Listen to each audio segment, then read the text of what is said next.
নমস্কার বন্ধুরা, আজকে তোমাদের আমি বানিয়ে দেখাবো শিম ভাপা। তো দেখো, আমি তার জন্য শিমগুলোকে এরকম লম্বা লম্বা করে কেটে দু সাইডের আঁশগুলোকে ফেলে আমি ধুয়ে নিয়েছি। এবার এর জন্য একটা মশলা বানাবো।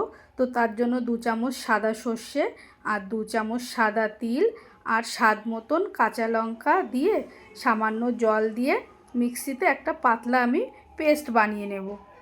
এবার কড়াইতে আমি 2 চামচ মতন সর্ষের তেল গরম করে নেব। তো তেলটা যেই গরম হয়ে গেছে, এবার ওর মধ্যে দিয়ে দেব আমি সব ধুয়ে রাখা শিমগুলোকে দিয়ে দেব। দিয়ে 1 চামচ মতন নুন দিয়ে আমি শিমগুলোকে একটু নাড়িয়ে চাড়িয়ে নিয়ে একটা ঢাকনা দিয়ে ঢেকে দেব 5 মিনিটের জন্য।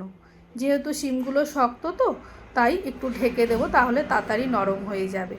তো দেখো, 5 মিনিট পর আমি ঢাকনাটাকে তুলে নিলাম। নিয়ে দেখো, শিমগুলো কিন্তু আমার সব ভাজা ভাজা হয়ে গেছে। বেশি ভাজবো না, তাহলে একদম গলে যাবে। তো শিমগুলোকে আমি এবার একটা পাত্রে ঢেলে নেব। এইবার ওই শিম ভাজা কড়াইয়ের মধ্যেই আমি আবারও 2 চামচ সর্ষের তেল গরম করে নেব। নিয়ে ওর মধ্যে 1 চামচ কালো জিরে ফোড়ন দেব। ফোড়নটা যেই ভাজা ভাজা হয়ে যাবে, এবার ওর মধ্যে আমি ওই বেটে রাখা মশলাটাকে দিয়ে দেব। আর দেব 3 চামচ মতন ফ্যাটানো টক দই। আর দেব কালারের জন্য একটু লাল লঙ্কার গুঁড়ো। আর দেব স্বাদ মতো নুনটা বেশি দেব না, যেহেতু শিম ভাজার সময় দিয়েছিলাম। আর দেব পরিমাণ মতন হলুদ আর স্বাদ মতন চিনি দিয়ে এইবার মশলার বাটিটাকে ধুয়ে একটু জল দিলাম। দিয়ে এটাকে ভালো করে একটু কষিয়ে নেব। বেশি কষাবো না, তাহলে তেতো হয়ে যাবে, যেহেতু সর্ষে দেওয়া। তো এবার এর মধ্যে আমি ভেজে রাখা শিমগুলোকে দিয়ে দেব। শিমগুলোকে দিয়ে আবারও একটু মশলার সঙ্গে আমি ভালো করে মিশিয়ে নেব, তাহলে কি শিমগুলোর মধ্যে মশলাটা ঢুকবে। তো কষানো হয়ে গেল।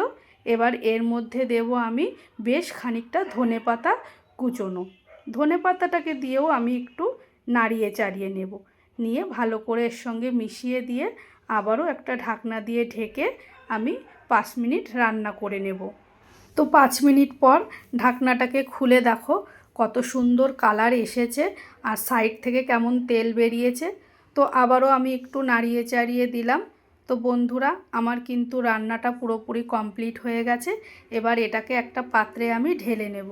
তো বন্ধুরা, তোমাদের কেমন লাগলো আজকে আমার এই শিম ভাপা রান্নাটা? তো তোমাদের যদি রান্নাটা ভালো লেগে থাকে, অবশ্যই একটা লাইক ও শেয়ার করে দিও। আর হ্যাঁ, কমেন্ট তো অবশ্যই করবে। আর সাবস্ক্রাইব করতে কিন্তু একদম ভুলবে না। টাটা।